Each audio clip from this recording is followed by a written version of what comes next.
혼줄 여러분 안녕하십니까. 돈으로 혼줄 내는 남자 누구겠습니까? 바로 돈줄남 김경필입니다. 오늘 이 시간에는 이창용 한국은행 총재가 4월 20일 날 퇴임을 하고요. 후임으로 신현송 차기 내정자가 이제 지명을 받았습니다. 새로운 한국은행 총재인 이 신현송 시대가 열리게 되는데 과연 그는 누구인지, 그리고 벌써부터 금리 인상이 머지않았다라고 하는 전망이 시장에서 솔솔 나오고 있는데 신현성이라는 분이 도대체 어떤 분인가, 매파의 등장이다, 매파의 등판이다, 뭐 이런 이야기가 나오고 있는데 과연 신현성 차기 한국은행 총재는 어떤 통화 정책으로 앞으로 어떤 결과를 한국 경제에 미치게 될지 세 가지 시나리오로 말씀드릴 테니까요. 영상 끝까지 시청해 주시면 좋겠습니다. 자, 돈줄남이 새로운 책이 나왔기 때문에 노후 준비와 관련된 자산 관리에 관련해서 앵콜 특강을 진행을 합니다. 4월 7일 화요일이고요. 저녁 7시인데 이 새 책이 이렇게 생겼습니다. 봄을 맞이해서 아주 노랗게 나왔는데 이 장소는 말이죠. 아직 미정인데 용산역 부근이고요. 정해지게 되면 여러분들 신청하신 분들한테 안내로 문자로 안내를 해드리기 때문에 용산역 근처라는 거 기억을 하시면 될 것 같습니다. 4월 7일 저녁 7시에 무료 강연, 그리고 신간 도서도 나누어 드리니까요. 선물로 드리니까 많은 참석을 부탁드린다. 고정 댓글을 보시면 좋겠습니다. 자, 이분입니다. 이분 이제 연합뉴스 보도 사진을 제가 가지고 왔는데 신현송 차기 한국은행 총재 후보자, 뭐 국회 청문회를 거쳐야 되긴 하는데 아마 뭐 큰 문제가 없다면 뭐 내정이 유력하다라고 볼 수가 있겠죠. 30일 날, 그러니까 3월 30일 날 인천국제공항을 통해서 귀국을 했습니다. 신현성 한국은행 총재 내정자는 어떤 분이냐? 자, 한번 정리를 해보면 이분은 일단 국제결제은행, 여러분 알고 계시죠? BIS, 이 통화경제국장을 지낸 분입니다. 그러니까 우리나라가 아닌 국제적인 결제은행의 통화경제국장을 지냈다고 할 만큼 여러 가지로 신망이 좀 두터운 분이라고 하는데, 세계적인 경제 학자 이 중에 하나다, 권위자다, 뭐 이렇게 얘기를 하고 있고요. 글로벌 금융위기 당시에 사전적 경고를 통해서 실용적 매파로 분류되는 인물입니다. 그러니까 금융위기가 있기 전에 금융위기에 관련된 구체적인 거를 언급한 분들이 몇 분 있는데 그 중에 한 분이라고 합니다. 그래서 이렇게 가다가는 크게 문제가 생긴다, 크라이시스가 생긴다, 뭐 이런 이야기를 했었던 것 같아요. 그래서 어쩌면 좀 굉장히 그런 걸 좀 맞춘 분이다라는 걸로도 유명하신 분이다. 자, 이에 따라서 매파적 성향이라는 건 뭐냐면 원리 원칙주의자다. 시장과 타협하지 않는다.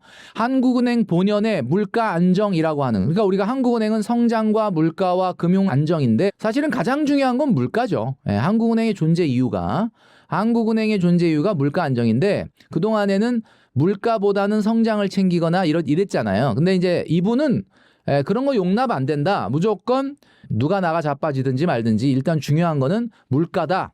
이렇게 강성 보수적 통화 정책을 펴는 사람으로 알려져 있습니다. 신현성 총재 내정자는요, 그동안의 한국은행 총재분들의 거의 뭐 95%가 서울대학교 경제학과 출신인데 이분 같은 경우는 영국 옥스퍼드대, 미국 프린스턴대 교수를 거쳤고, 그러니까 외국에서 공부를 하신 분인 것 같아요. 그리고 지금 청문회를 거쳐서 이제 5월 금융통화위원회 회의부터 아마 통화정책을 지휘할 예정으로 돼 있는데 워낙 이분이 강성 이미지가 강하기 때문에 벌써부터 시장에서는 금리 인하는 진짜 완전히 끝났다라고 받아들이는 분위기다라는 이야기입니다. 자, 그렇다면 오늘 이 시간에는 이 신현성 한국은행 차기 총재가 어떤 정책 방향을 이끌 것이냐 라고 하는 부분에 대해서 예측을 해보도록 하겠습니다. 자, 첫 번째 시나리오인데요. 뭐 시나리오라기보다는 아마 이런 상태로 가겠죠. 확고한 매파적 성향의 선제 대응을 주문하는 스타일이다. 선제 대응. 지금 이 연준 총재가 아닌데, 연준 의장이 아닌데 한국은행 총재로서 선제 대응이 될런지는 좀 모르겠지만 생각 자체가 그렇다라는 건데, 물가 상승세가 확실한 목표치에 수렴할 때까지는 섣부른 금리 인하는 나서지 않을 것이다. 제가 그냥 괜히 짐작을 하는 게 아닙니다, 여러분. 제가 그냥 짐작해서 얘기하는 게 아니라 다수의 강연에서 제가 뽑아온 거예요. 이분의 강연을 여러 곳에서 했던 내용들을 종합을 한 겁니다. 그러니까 다수의 강연에서 그분은 뭐라고 얘기했느냐. 한 국가의 통화정책은 원칙을 지켜야 된다. 그래서 섣부른 금리 인하는 절대 하지 않는다라고 피력을 하셨습니다. 뭐 당연히 이제 그렇게 하실 거라고 보고요. 자, 물가 상승세가 확실한 목표치로 내려오기 전까지는 금리 인하 안 한다. 이런 이야기잖아요. 지금 그렇다면 한국은행은 물가 목표가 얼마냐? 제가 가끔 한국은행 홈페이지 들어가 보라고 말씀드렸잖아요. 자, 이게 한국은행 홈페이지의 오늘 날짜의 화면이에요. 자, 오늘 날짜의 화면이 지금 로비 그림이 나왔는데 로비의 현판에 뭐라고 써 있습니까? 물가 안정이라고 써 있죠. 물가 안정은 금리 인상으로 오는 거죠. 그죠? 자, 뭐라고 써 있냐? 물가 안정 목표가 2%. 그러니까 우리나라는 2% 이상의 물가 상승을 용납하지 않겠다라는 게 원래 한국은행의 목표예요. 2%. 자, 그런데 한번 보세요. 지금 소비자 물가 지수 전년도 동월 대비해서 지금 2% 올랐습니다. 물가가 굉장히 많이 안정이 돼 있어요.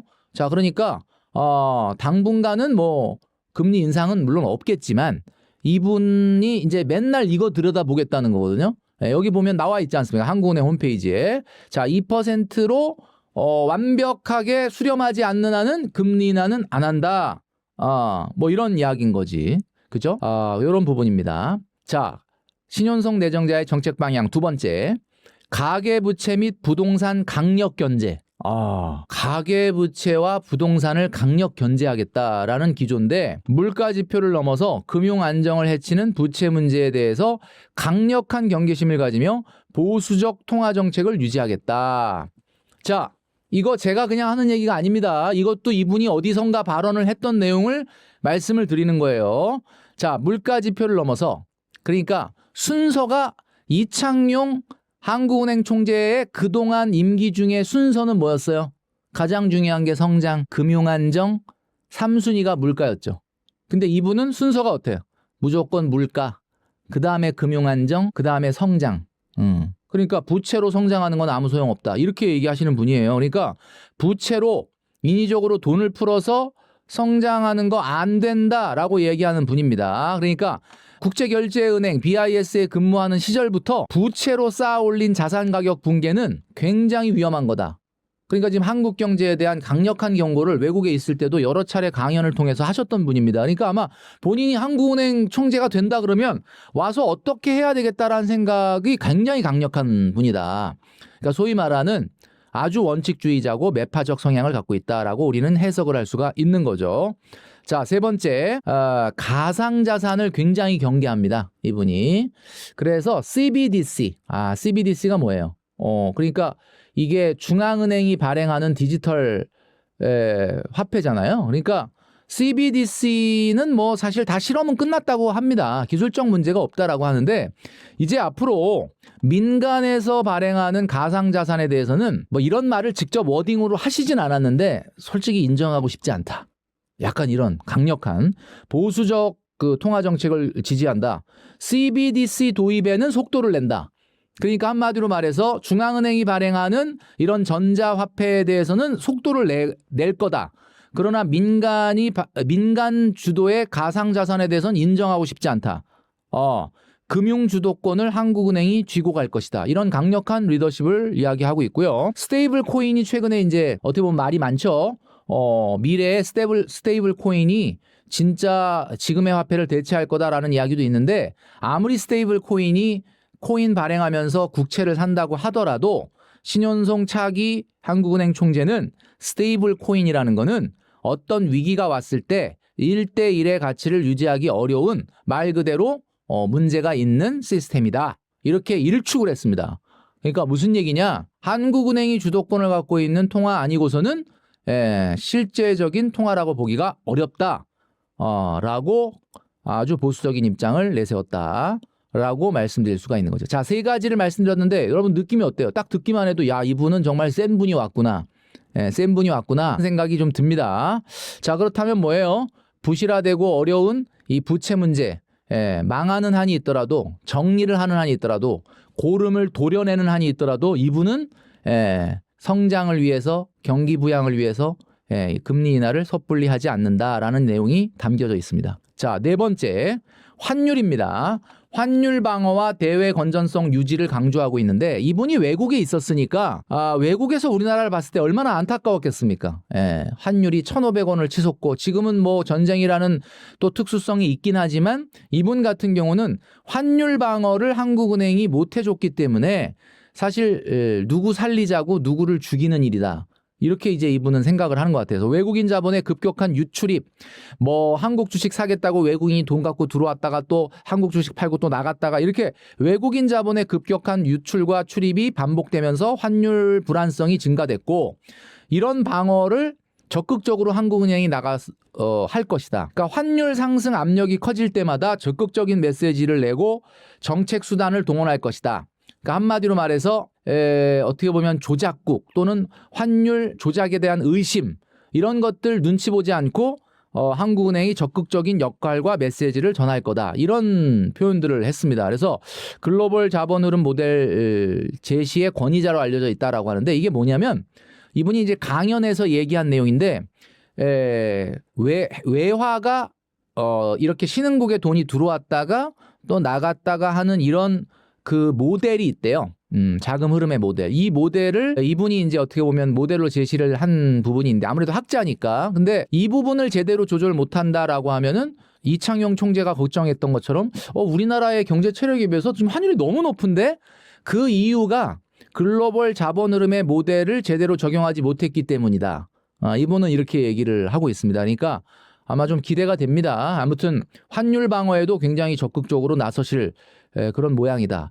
자, 이렇게 되면 좀 걱정스러운 부분은 시장에서는 약간 매파가 등장하면서 야 이제 어려워도 금리 인하 안 해주고 조금만 경기가 조금만 살아날 것 같아도 금리 올리는 거 아니야? 라는 우려가 있습니다. 그래서 자 신현송 내정자의 성향과 정책 방향을 한마디로 정리한 내용을 말씀드리겠습니다. 결과적으로 이분이 이제 한국은행 총재가 되면은 단기적인 어떻게 보면은 금리 인상 속도전은 안 하겠지만 물가나 환율이 임계점을 넘어서지 않게 넘어설 것을 상황이 보이면 주저없이 인상 카드를 꺼내는 이 말이 무서운 거예요. 우리가 이런 얘기 하잖아요. 좌시하지 않겠다. 그러니까 뭔가 물가나 환율 불안이 임계점을 넘으려고 막 폼을 잡으면 그냥 바로 좌시하지 않고 금리 인상 카드를 깐깐하게 꺼낼 가능성이 많다. 아마 모르긴 몰라도 미국이 금리 인상으로 돌아섰을 때 우리나라도 금리 인상으로 돌아선다면 과거 같았으면은 미국이 0.5 올리면 우리나라는 0.25 올리고 미국이 0.75 올리면 우리나라 0.5 올리고 이랬을 텐데 이분은 미국이 0.5 올리면 우리도 0.5 올리고 뭐 약간 이런 분위기라는 거예요. 예. 느낌이 오시죠? 예, 그런 분위기다. 그래서 신현송 차기 총재가 만약에 한국은행 총재로 이런 통화 정책을 펼쳤을 때 부동산 시나리오는 어떻게 될 거냐? 제가 정리를 했습니다. 3가지로 말씀드리겠습니다. 지금 부채가 많은 분들 좀 이거 미치겠네 이런 느낌이 드는데 일단 첫 번째 시나리오는 한국은행 총재가 되고 나서 당분간은 금리를 동결하면서 부채 총량 관리에 집중할 것으로 보입니다. 자, 이때 우리가 관찰해야 될 지표는 뭐냐? 서울 아파트가 거래량이 얼마나 늘어나고 줄어드느냐? 시중은행의 가상금리가 얼마나 늘어나느냐? 이런 것들을 봐야 되겠죠? 최근에 금리를 인상하지 않았는데도 왜 금리가 올라가냐? 그게 정부가 지금 은행을 압박해가지고 대출 총량 규제를 하다 보니 은행이 어쩔 수 없이 손님이 못 오게 하기 위해서 가상금리를 올리고 있는 거거든요. 자, 시중에 당분간 부동산 가격이 오르지 않을 것이라는 심리가 퍼지면서 급격하게 거래량이 감소하고요. 박스권 장세가 지속될 가능성이 높다. 거래 절벽이 심화될 가능성이 높다가 첫 번째 시나리오예요. 요거는 제가 첫 번째 시나리오인데 이게 제가 봤을 때는 확률이 제일 높습니다. 그러니까 이제 당분간은 집 사면 안 돼라는 분위기가 파다하게 퍼지면서 거래 절벽이 오면서 약간의 가격 하락이 유도되는 그러나 약간 장기간 박스권 장세를 유지하는 이게 신현송 차기 한국은행 총재가 나타나면서 발생하게 될 시나리오 중에 확률이 가장 높은 부분이다라고 말씀드릴 수 있습니다. 자, 두 번째는 조금 끔찍한 겁니다. 자, 신현송 차기 총재는 안 봐주고 매파적 성향을 발톱을 드러낼 수 있다라고 말씀드렸죠. 두 번째 시나리오는 드디어 한국 경제에 문제가 될 수 있는 내관, 부동산 PF 부실이 금융권으로 전이되면서 부동산 투매 현상이 발생한다가 두 번째 시나리오입니다. 여기까지 가면은 좀 곡소리 나는 분들이 생길 수가 있는데, 물론 PF 대출은 1금융권은 아닙니다. 은행이 문제가 되는 거야? 그건 아닙니다. 그 정도는 아닌데, 비은행권 어디예요? 저축은행, 그 다음에 증권사, 보험사, 이런 데죠. 이런 데들이 PF 부실이 좀 있거든요. 그런데 만약에 신현성 차기 총재가 그런 거 안 봐주고 금리를 올리게 된다라고 봤을 때, 법원의 경매 건수가 증가하고 BPF의 부실을 청산하는 과정에서 비은행권의 연체율이 증가되고, 이것이 부실 채권이 정리가 되면서 어떻게 보면 어려움이 이 금융권에 영향을 미칠 수가 있다. 그러니까 건설업계가 줄도산의 위기로 몰리면서 금융권의 대손충당금이 폭발적으로 증가한다. 대손충당금이 뭡니까, 여러분? 대손충당금은 결국은 부실해진, 회수가 불가능한 채권을 이제 그냥 손실 처리를 하는 거거든요. 말 그대로 손실이 되는 거고, 그 손실이 누구 돈이에요? 금융권에 돈 맡긴 거 누구예요? 국민들이죠, 국민들. 금융경색과 신용경색이 나타나게 될 가능성이 있다. 그러나 신현성 차기 총재는 일부 금융경색과 신용경색이 나타나는 한이 있더라도 건설업계 일부 회사가 줄도산하는 위기에도 올려야 될 때는 금리를 올려야 된다라고 주장하고 있는 분입니다. 그 유동성 확보가 어려워지면서 급급 매물이 나올 수가 있다. 급급 매물이 나올 수가 있다. 이렇게 되면 극단적으로 공포가 확산되면서 하한가만 거래가 되는, 계속 가격이 빠지는 부동산 시장이 펼쳐질 가능성이 충분히 있다. 부동산 불패 신화는 대한민국에서 이제 붕괴되는 시나리오가 두 번째 시나리오입니다. 이거를 또 원하는 분들도 많이 있으실 거예요. 부동산 가격이 너무 높으니까 부동산 불패 신화. 물론 안 아프고, 모든 사람이 안 아프고 넘어갈 수 없다. 네, 일부는 어쩔 수 없이 아파야 된다. 부동산 불패 신화 붕괴가 가능한 시나리오가 하나가 있을 수 있습니다. 물론 첫 번째 시나리오보다는 확률이 조금 낮은데 아마 정부는 원하진 않을 거예요, 이거를. 그렇지만 한국은행 총재는 성장이나 경기보다는 이게 더 중요하다라고 생각하실 수도 있다는 거죠. 세 번째 시나리오는 핵심지 쏠림과 양극화 장세가 확대되는 겁니다. 자, 이때 봐야 될 우리가 지표가 뭐냐? 강남권의 신고가 비율로 나오는 거래가 얼마나 되는지. 그러니까 뭔가 새롭게 사상 최고가로 나오는 그런 비율이 얼마나 되는지. 그리고 한국은행은 돈줄을 쬐는데, 정부가 또 정책금융을 풀어가지고 또 이렇게 실질적인 그런 신혼부부라든지 실거주자들에게 정책금융을 풀었을 때는 한국은행은 금리를 묶었는데 내수 침체를 우려한 정부가 선별적으로 정책금융을 풀 수도 있거든요. 이게 과거에도 그랬어요. 그러니까 이제 한국은행과 행정부는 사실은 같은 게 아니라 독립되어 있는 거잖아요. 그러니까 사실 같은 방향으로 굳이 가지 않아도 되는 거거든요. 그러니까 대출 의존도가 낮고 현금 동원력이 있는 고액 자산가만 상급지로 이동이 가능하고, 이러다 보면 지방권 같은 경우는 유력 입지에 갭 투자가 증가할 가능성이 있다. 그래서 지방의 똘똘한 한 채로 쏠림, 서울만큼은 아니라 하더라도 지방의 주요 도시에서의 똘똘한 한 채가 조금 괜찮아질 수도 있는 시나리오. 서울도 선별적으로 아주 인기가 있는 지역은 또 신고가가 나올 수도 있다. 다만 정부가 정책금융을 어떻게 풀어주느냐에 따라서 지금 주담대가 6%, 최고는 7%가 넘는다고 하는데 정책금융 같은 경우는 3%대로 이렇게 대출을 받으실 수 있는 게 있거든요. 그러니까 그런 것들을 얼마나 또 하느냐에 따라서 내용이 달라질 수 있다. 자, 시나리오 1, 2, 3 세 가지를 말씀드렸는데 확률적으로 봤을 때는 1번 시나리오가 가장 확률은 높지만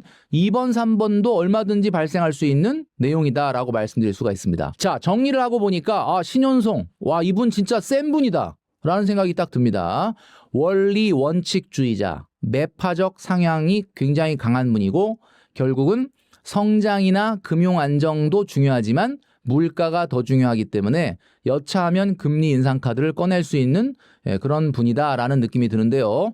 자, 그렇다면 한국경제, 이 신현성 한국은행 총재의 통화정책 방향에 따라서 앞으로 하반기에는 여러 가지 자산시장에 영향이 굉장히 크게 올 거다라는 생각이 듭니다. 오늘 제가 말씀드렸던 세 가지 시나리오, 과연 여러분들은 이 세 개 중에 어느 쪽이 더 확률이 높은지 한번 생각해 보시는 시간이 되시면 좋겠습니다.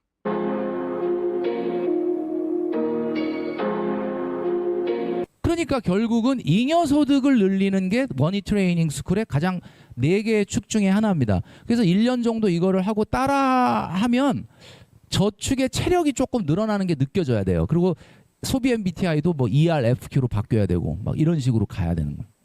그게 안 가면은 뭐 의미가 없다. 그래서 이게 돼야 된다. 그리고 시간이라는 거 뭐 나중에 얘기하겠고. 자, 그러니까 여러분 이제 지금 머니 트레이닝 스쿨 시작한 지가 3주가 됐는데 3주 동안에 뭘 하라는 게 되게 많잖아. 근데 너무 걱정 안 하셔도 돼요. 다음 달에 또 할 거야, 그 얘기. 그러니까 그러니까 나중에 듣다 보면 이 얘기 또 하는구나. 그러고 안 하지 말고.